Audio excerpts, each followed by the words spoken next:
Hi everyone, my name is Faisal and now I wanted to presentation about comparative analysis of discharge in the Cimanuk Copong Watershed Garut Regency due to change in land use by Vira Mardiante.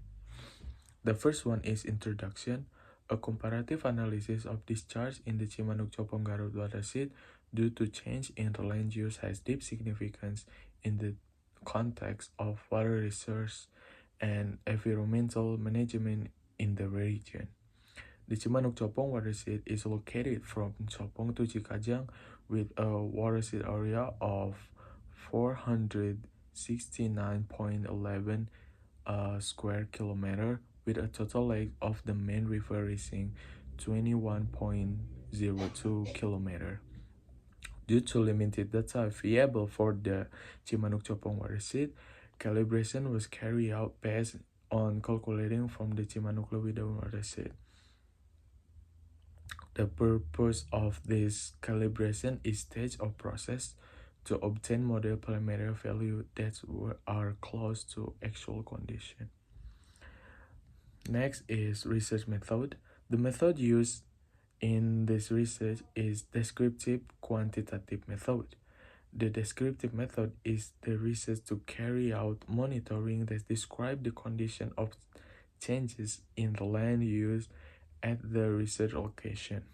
Meanwhile, the qualitative method in this method is to analyze the flow discharge in the Cimanuk Copong Garut watershed.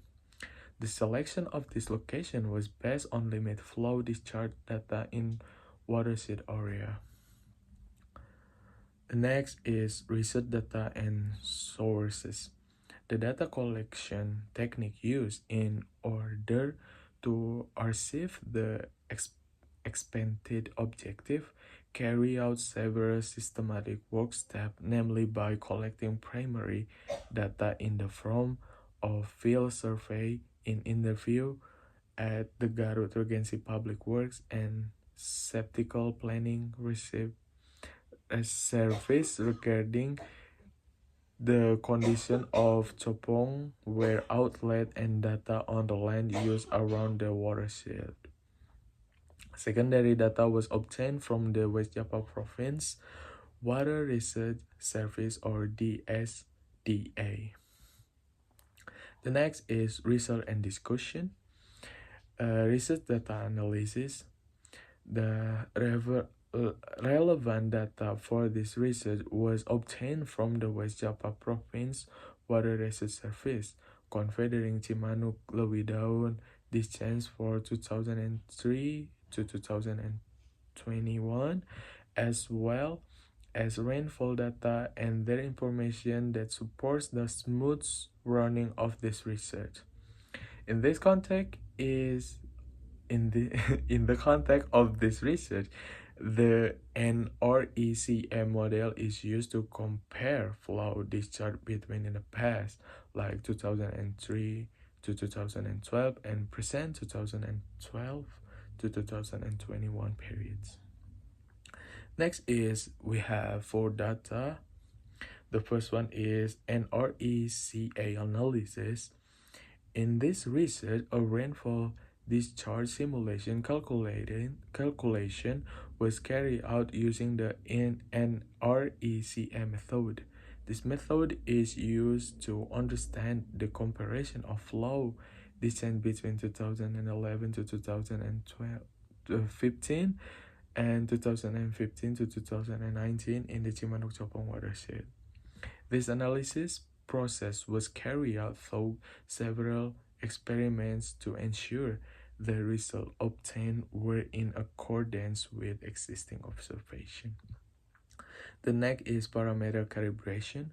Calibration of flow discharge from Lewidaun to Copong is a step in this research to ensure that the model or calculation used can provide accurate and consistent estimates of flow discharge when empirical data observed in the field. Due to the lack of data in the Copong area, so this data can be used as reference data flow discharge estimation. The parameter used are still same as the calculation for the Chimanuk Lobedaun watershed. Next is comparison of past and present flow discharge. The comparison calculation in determinant of appropriate NRECA or National Rural Electric Cooperative Association parameter to analyze the potential flow discharge in the Chimanuk Copong watershed by comparing the discharge in 2011 to 2015 and 2015 to 2019. The last is land use. The result of the flow discharge calibration will be a strong basis for the validating the model use. So that's the use of the model for analyzing and land use and its impact on river flow become more reliable. Okay, this is the last but not least. Based on the result of calculation, conclusion. Based on the result of calculation in discussion in the previous chapters, the following conclusion are obtained. The first is comparison of flow discharge in Chimanuk Copong Garut watershed between two time period, namely 2011 to 2015 and 2015 to 2019 using the NRECA method.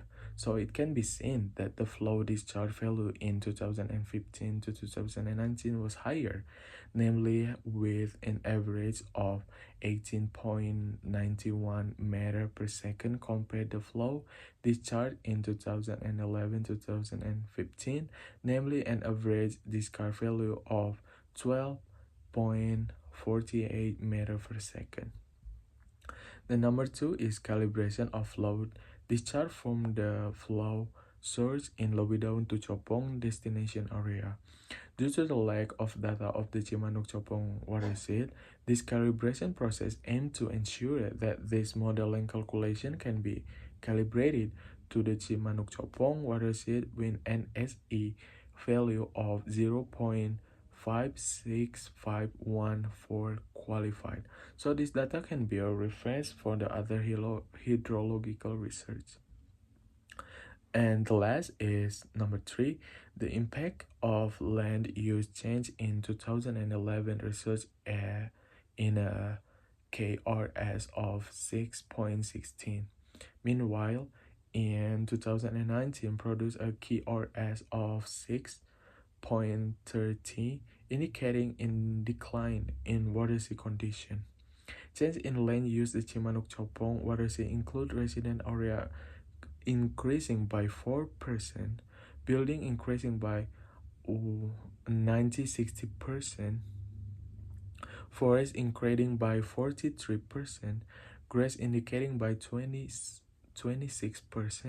water filling area decreasing by 33%, plantation increasing by 17%, in-field irrigation was reduced by 9%, rain-fed rice field were reduced by 3%, scrub will be reduced by 43%, and farmland was reduced by 3%. The result of the research showed that the influence of change in the land use has influence on flow discharge. So that's it. I can what is it? Presentation to you guys, and I'm sorry if I have a wrong of or you cannot understand what I say in this. And thank you so much for watching. See you in the next video. Bye.